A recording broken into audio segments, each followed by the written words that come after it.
First dates are very delicate. Is anyone on a first date this evening? On your own? Well, good luck if you're on a first date. You see, first dates are very delicate, because if you call her the next day, she'll think you're too keen, she'll be put off. If you never phone, she'll think the worst of you. So what I do as a compromise is I phone her the next day and call her a slag. But it's good to be with somebody, because those dating apps, those aren't fun, you know? Every girl would always ask me how tall I was. You ladies are all a bunch of filthy height supremacists. Yeah? You over 6 feet? You over 6 feet? You over 6 feet? I felt bad. I felt like I had to come up with something. I was like, well, no, but if it helps, I'm still growing as a person. I'm single. I was actually dating here's what happened. Now, you need to pay attention. If you like pornography, don't act like, why are you acting like you don't even know what it is? I'm like, if you like pornography, they're like, what is this pornography he speaks of? I was a big fan of porn, so I ended up dating a porno chick. Don't do that. It is not what you think it's going to be like. I mean, it is what you think it's going to be like when it, comes down to, crunch time. But it's not the same like when you start to actually like the girl, because the girl I was dating, when we first started dating, only did girl-girl scenes, which was great for me. Because, I'm like, hey, that's like the loophole of dating a porn star. You could say, my girl does porn. Oh, yeah, but she only does chicks. And then your guy friends are like, damn, really? And you're like, yeah, that's right. I'm that dick that she's getting, you know what I mean? And then she re-signed her contract and ended up having to do dudes. And that's when I broke up with her, because she was like, well, why? Why don't you give it a chance? I'm like, well, here's the problem. When most girls come home from a hard day at work, their feet are hurting.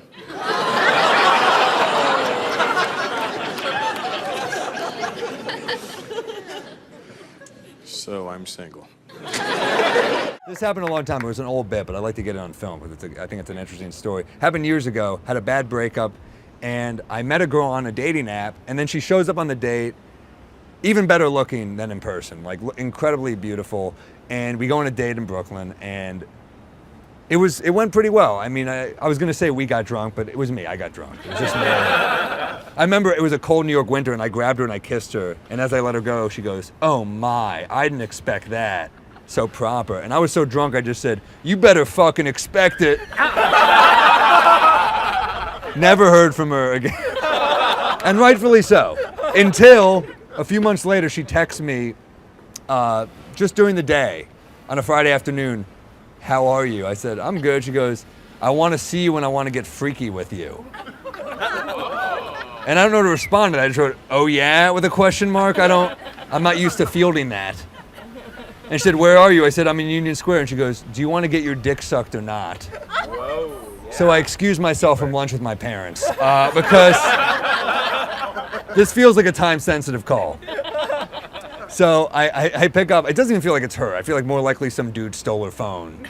And this is his plan to rob me. He's going through, he's like, who's the dumbest fuck in the, oh, this guy right here. All right. You want to get blown? Yes, I do. Meet me at this warehouse in Queens. All right.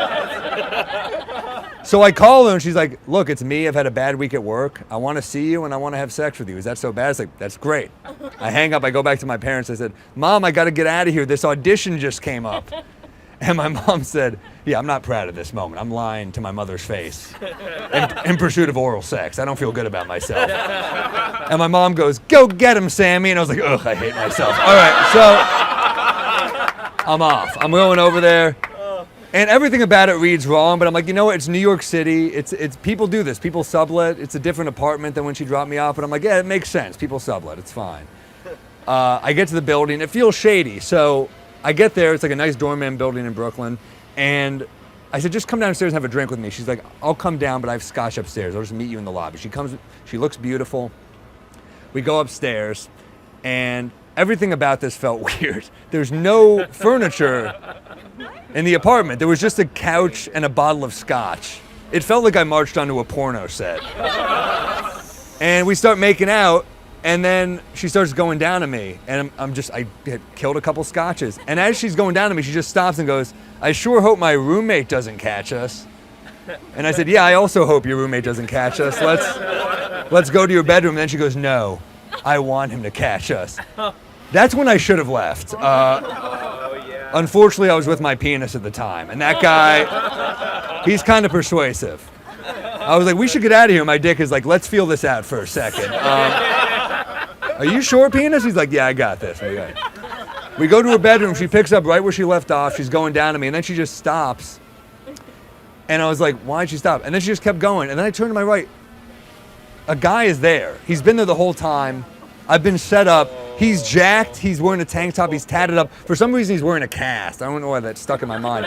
He's just staring at me while she's going down to me. In a moment of panic, I turn and I go, can I help you? That's what came out of my mouth. Can I help you? Sounds very casual. Can I get you anything? I was terrified. He goes, are we going to do this or what? And I said, oh, I think there's been a misunderstanding. And, he starts walking closer. I don't know if you've ever been terrified with an erection. It's a very confusing feeling. He said, are you going to do this or not? And I said, do what? He's like, her. And I said, no, I don't. He's like, you're either in or you're out. And I was like, what is this, Ocean's 11? I'm fucking not. This is not who I am, man. It's not me. And he said, well, the door's that way. And I kind of look at him like, what? And I look at her, and she shrugs. I'm so scared, I'm traumatized them. I'm like, what the hell, are they gonna rob me? I don't even pull my pants all the way. I kind of like pull them up and I waddle out. I've had friends tell cool orgy stories. I'm like, my story ends with me waddling from my JanSport and then running out the door. Pathetic. I'm walking around Brooklyn feeling terrible about myself. I'm just like, what a loser I am. And then just as I couldn't feel any lower, my mom calls me to see how the audition went. And I said, Mom, more people now for the part that I'd anticipated. And I think they're going to go with this other guy.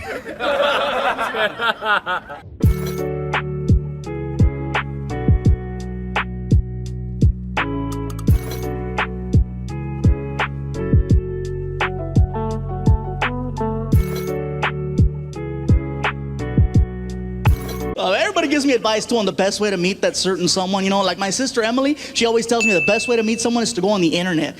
She goes, go online, you'll meet someone. I'm like, I thought it'd be a good idea because my sister, she's cool people. She goes to school, she goes to church, she's nice. But I gotta tell you guys something, she's a freak. You meet her in person, she's all sweet and innocent. Oh, hello, how are you? Nice to meet you. Bye. But you catch her online at 2, 3 o'clock in the morning, man, she's like, I'm licking and sucking your toes.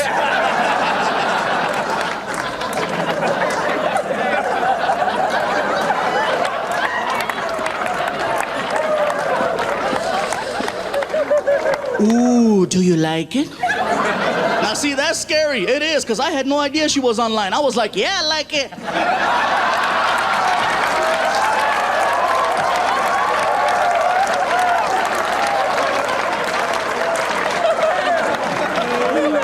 I was like, what's up? I see my sister the next day. She's like, I met someone. I said, me too. Check it out, I got some sandals. What's up? But you guys have to be careful. If you're gonna meet people on the internet, be careful, because you don't know what you're gonna get. You don't. I went on a blind date with a girl who was half Sasquatch, half Chupacabra. Yes, some of the white people, Chupa what? It's like Bigfoot, only smaller.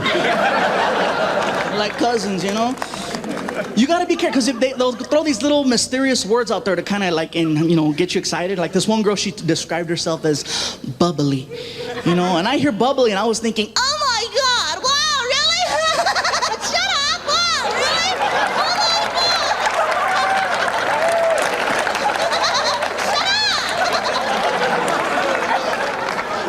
up! Man, and instead what I got was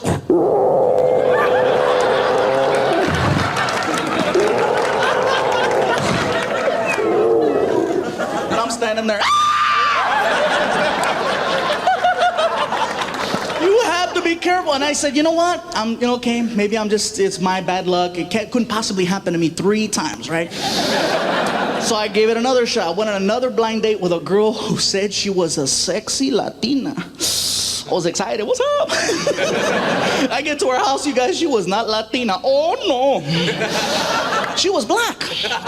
Now, I didn't have a problem with her being black, but she specifically wrote out, I'm Latina. So I called her on it, right? I said, hey, girl, before we go any further, didn't you say that you were Latina? You know what she told me? She got mad. She was like, boo, I am Latina. Shoot, that's my name.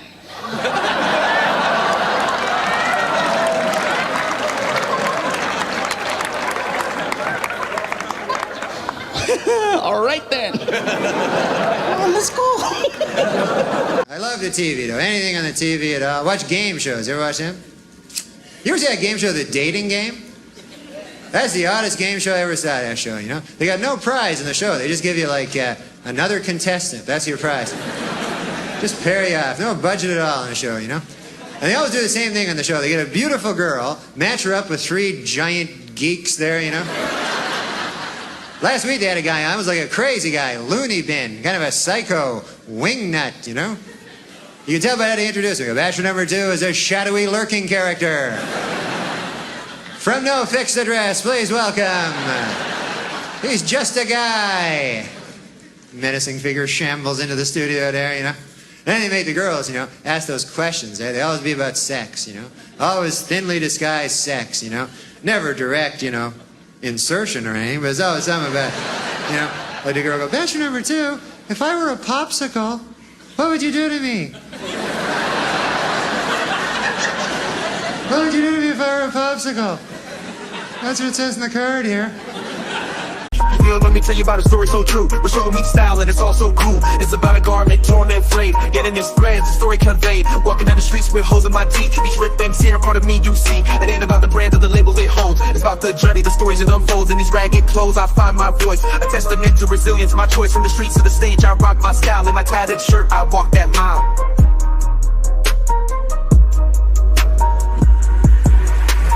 Ripped and torn, but still I stand in my ragged attire. I command, it's not just fabric, it's a statement I preach. In my threadbare garment, I find my reach.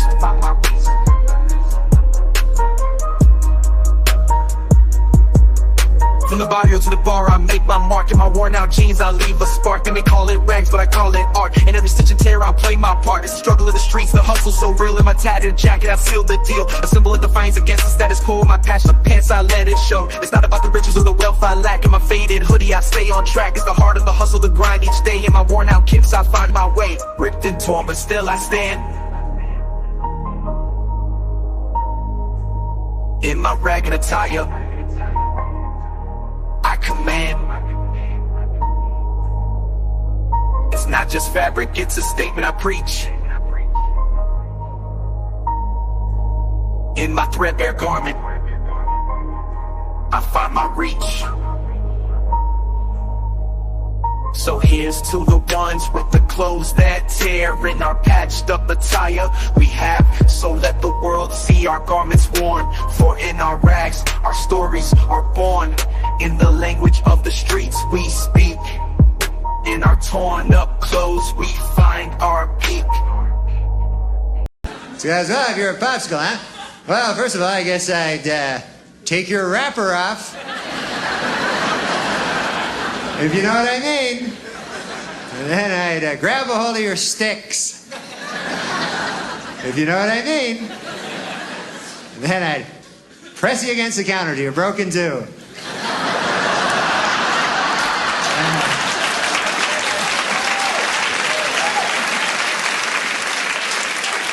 Put half you in the freezer till later. You know what I mean there?